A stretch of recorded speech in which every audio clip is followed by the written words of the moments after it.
哪一句闽南谚语意指事情刚开始的时候都是比较困难的。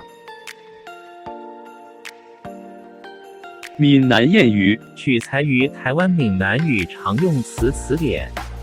欢迎乡亲们转发到自己的聊天组群，协助推广咱们的母语。多谢，感恩。闽南谚语万事起头难，意指事情刚开始的时候都是比较困难的。